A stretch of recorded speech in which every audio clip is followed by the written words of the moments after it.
ያድናል ኢየሱስ ያድናል እንዳለ ኢየሱስ ያድናል። ከምንድን ነው የሚያድነው?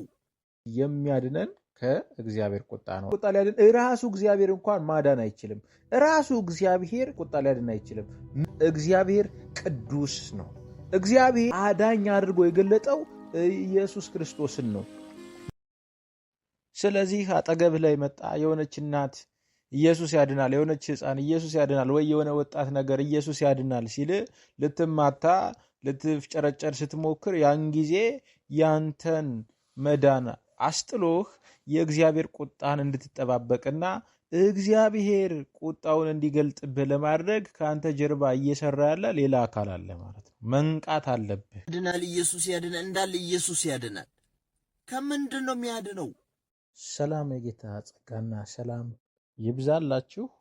ኢየሱስ ያድናል ክፍል 2ን ከምንና ከማን ነው የሚያድነው በሚል ርዕስ ይዤላችሁ ቀርብ ያለው እናንተ ቪዲዮ ላይክ እና ሼር በማድረግ ብዙዎች ጋር እንዲዳረስ እንዲሁም ደግሞ ለቻናሉ አዲስ የሆናችሁ ቻናሉን ሰብስክራይብ እንድታደርጉ በጌታ ፍቅር እያሳሰብኩኝ ቀጥታ ከምንድን ነው የሚያድነው በሚለው ጥያቄ መሰረት ከምንና እንዴት እንደሚያድን እንመለከታለን ማለት ነው። በጣም ብዙ ሰዎች በሚባል ደረጃ በዚህ ዘመን በተለይ ኢየሱስ ክርስቶስ ያድናል ሲባል ከምንና እንዴት እንደሚያድን ግራ ይገባቸዋል። እሱ ሰው ብቻ ነው፣ እንዴት ሰው ደግሞ ሊያድን ይችላል የሚለውን እንዴትና በምን አይነት መንገድ እንደሚያድን ጥያቄ ሲፈጠርባቸው እንመለከታለን። ጥያቄንም ደግሞ ሲጠይቁ እንመለከታለን። ይሁን እንጂ ኢየሱስ ክርስቶስ ለምንድን ነው ሰው የሆነው? እንዴትስ ነው ደግሞ የሚያድነው ለሚለው ጥያቄ መጽሐፍ ቅዱስ በቂና ከበቂ በላይ የሆነ ማብራሪያን ይሰጠናል። በዛሬው ክፍላችን ኢየሱስ ክርስቶስ ከምንና ከማን ነው የሚያድነን በሚለው ክፍል እንመለከታለን ማለት ነው። ኢየሱስ ክርስቶስ በአንደኝነት ደረጃ የሚያድነን ከሞት ነው። ሁሉ ኃጢአትን ሰርተዋል፣ የእግዚአብሔርን ክብር ጎድሏቸዋል በማለት ሮሜ 3:23 ላይ መጽሐፍ ቅዱሳችን ይናገራል።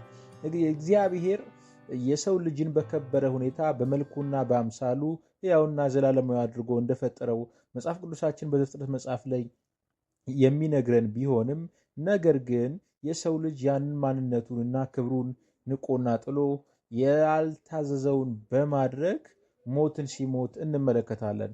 እንደዚሁም ደግሞ በሮሜ 6:21 ላይ እንግዲህ ዛሬ ከምታፍሩበት ነገር ያን ጊዜ ምን ፍሬ ነበራቸው? የዚህ ነገር መጨረሻ ሞት ነውና በማለት ይናገራል።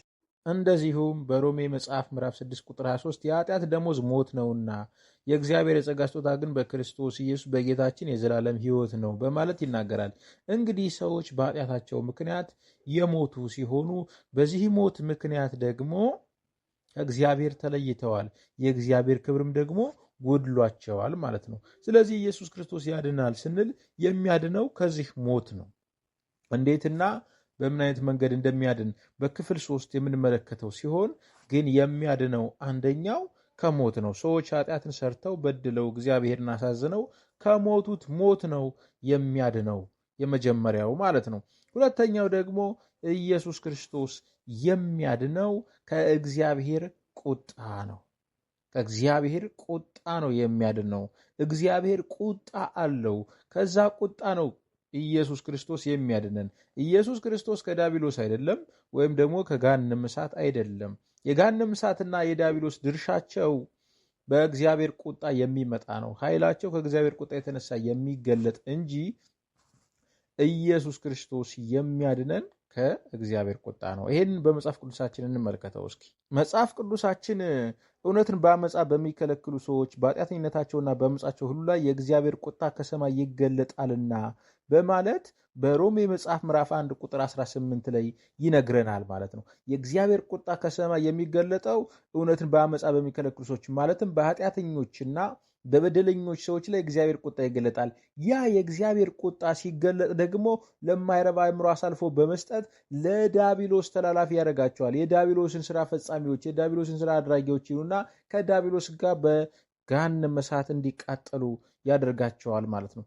እንደዚሁ ሮሜ ምዕራፍ 2:5 ላይ ነገር ግን እንደ ጥንካሬህና ንስሐ እንደማይገባ ልብህ የእግዚአብሔር ቅን ፍርድ በሚገለጥበት በቁጣ ቀን ቁጣን በራስ ላይ ታከማቻለህም በማለት ልባቸው የጠነከረ ሰዎች፣ ልባቸው የደነደነ ሰዎች፣ ይሄንን ቃል የማይቀበሉ ኢየሱስ ክርስቶስን ያመነ የዘላለም ሕይወት እንዳለው የሚናገረውን ቃል የማይቀበሉ ሰዎች፣ ልባቸውን ያደነደኑ ሰዎች የእግዚአብሔር ቅን ፍርድ በሚገለጥበት በዛ ቀን ቁጣን በራሳቸው ላይ እንደሚያከማቹ ይናገራል። መጽሐፍ ቅዱሳችን በዮሐንስ ወንጌል ምዕራፍ 3 ቁጥር 36 ላይ አንድ የሚነግረን ነገር አለ። ይህም የሚነግረን ስለ ኢየሱስ ክርስቶስ አዳኝነትና ስለ እግዚአብሔር ቁጣ ይነግረናል። በልጁ የሚያምን የዘላለም ሕይወት አለው፣ በልጁ የማያምን ግን የእግዚአብሔር ቁጣ በእርሱ ላይ ይኖራል እንጂ ሕይወትን አያይም በማለት ይነግረናል። ከእግዚአብሔር ቁጣ ሊያድን የሚችለው ኢየሱስ ክርስቶስ ነው። ከኢየሱስ ክርስቶስ ውጪ ከእግዚአብሔር ቁጣ ሊያድን ራሱ እግዚአብሔር እንኳን ማዳን አይችልም። ራሱ እግዚአብሔር ከራሱ ቁጣ ሊያድን አይችልም። ምክንያቱም እግዚአብሔር አዳኝነቱን የገለጠው በልጁ በክርስቶስ ኢየሱስ ስለሆነ አሁን ኢየሱስ ክርስቶስን በማመን ብቻ ነው ሰዎች ከእግዚአብሔር ቁጣ መዳን የሚችሉት። ኢየሱስ ክርስቶስን ያላመኑ ሰዎች ከእግዚአብሔር ቁጣ መዳን አይችሉም። እግዚአብሔር ራሱ ከቁጣው ሊያድናቸው አይችልም። ምክንያቱም እግዚአብሔር ቅዱስ ነው። እግዚአብሔር ይሄንን ቁጣ የሚቆጣው ከቅድስናው የተነሳ ነው። ጻድቅ ከመሆኑ የተነሳ ነው ይሄንን ቁጣ የሚቆጣው። ስለዚህ እግዚአብሔር ይሄንን ቅዱስ የሆነው ባህሪውን ለመግለጥ ይህን ቅዱስ የሆነውን ባህሪውን ለመፈጸም አዳኝ አድርጎ የገለጠው ኢየሱስ ክርስቶስን ነው።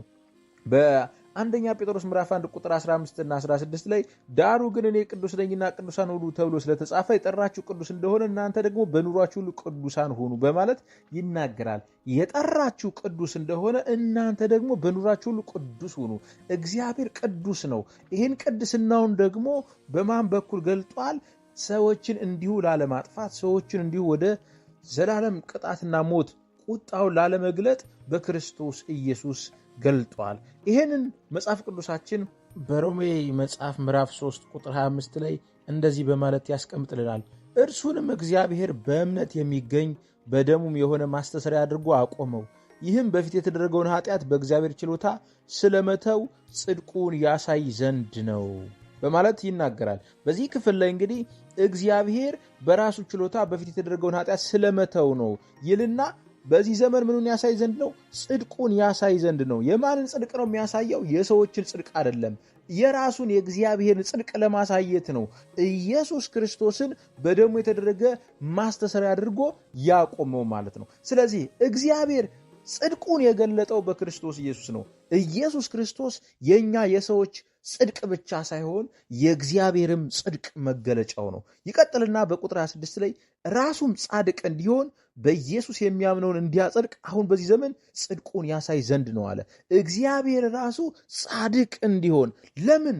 እግዚአብሔር ጻድቅ ከመሆኑ የተነሳ ባህሪው ራሱ ጻድቅ ስለሆነ ሰዎችን እንዲሁ በድለው ኃጢአትን ሰርተው እግዚአብሔርን አሳዝነው እግዚአብሔር ተላልፈው እንዲሁ መተው አይችልም። ኃጢአትን ሳይቀጣ መተውና ማለፍ ስለማይችል፣ ስለዚህ እግዚአብሔር የራሱን ጽድቅ በማይነካ መልኩ፣ እግዚአብሔር የራሱን ባህሪ በማይሽር መልኩ፣ እግዚአብሔር የራሱን ማንነት በማይጣረስ መልኩ ሰዎችን ማዳን ፈለገ፣ ሰዎችን መታደግ ፈለገ። ስለዚህ እግዚአብሔር ሰዎችን ለማዳንና ሰዎችን ለማትረፍ የራሱንም ጽድቅ ለመጠበቅ ምን አደረገ ማለት ነው? ኢየሱስ ክርስቶስን የራሱን ጽድቅ መግለጫ በደሙ የተደረገ ማስተሰሪያ አድርጎ አቆመው ማለት ነው። ስለዚህ ኢየሱስ ክርስቶስ የሰዎች ጽድቅ ብቻ አይደለም።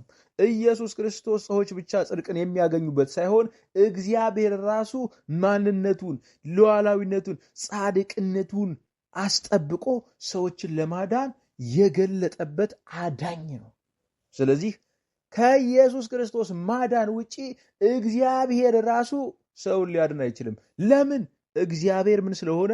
ቅዱስ ስለሆነ። ሰዎችን እንደዚሁ ያለ ኢየሱስ ክርስቶስ እግዚአብሔር ላድን ቢል ቅድስናው ስለማይፈቅድለት፣ ማንነቱ ስለማይፈቅድለት፣ ባህሪው ስለማይፈቅድለት ማለት ነው። ስለዚህ ኢየሱስ ክርስቶስ የሚያድነው ከእግዚአብሔር ቁጣ ነው። ከእግዚአብሔር ቁጣ ማዳን የሚችለው ኢየሱስ ብቻ ነው። አንዳንድ ሰዎች በዚህ ዘመን የእግዚአብሔር ቁጣ የሚያስመልጣቸው እግዚአብሔር የሚመስላቸው አሉና ኢየሱስ ክርስቶስን አንፈልግም ግን እግዚአብሔርን እንፈልጋለን ሲሉ ይሰማሉ።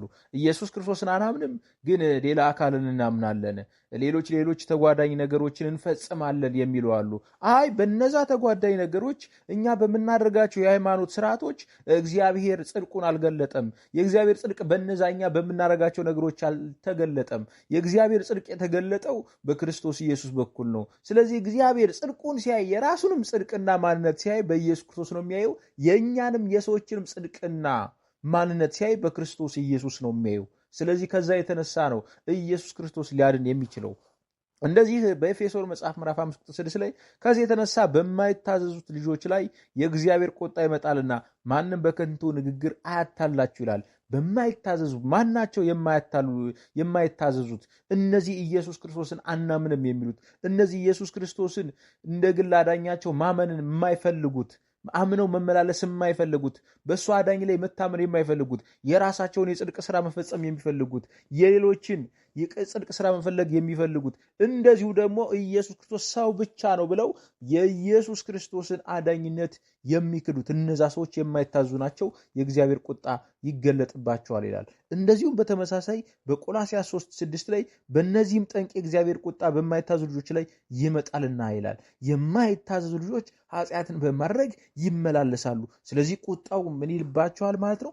ይመጣባቸዋል።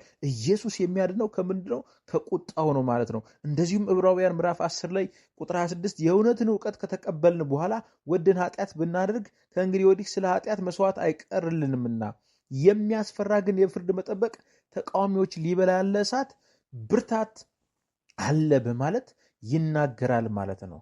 ኢየሱስ ክርስቶስን ያመኑ ሰዎች፣ በኢየሱስ ክርስቶስ የዳኑ ሰዎች ከዚህ ቁጣና ፍርድ ማምለጥ ይችላሉ። ነገር ግን ያንን አናደርግም የሚሉ ሰዎች ግን ተቃዋሚዎችን ሊበላ ያለ የእሳት ብርታት ይጠብቃቸዋል ማለት ነው። ስለዚህ ኢየሱስ ክርስቶስን የሚቃወሙ ሰዎች፣ ኢየሱስ ክርስቶስን አናምንም የሚሉ ሰዎች መዳኛ ምንም አይነት መንገድ የላቸውም። እግዚአብሔር ራሱ ሊያድናቸው ቢፈልግ የሚያድናቸው በማን ስለሆነ?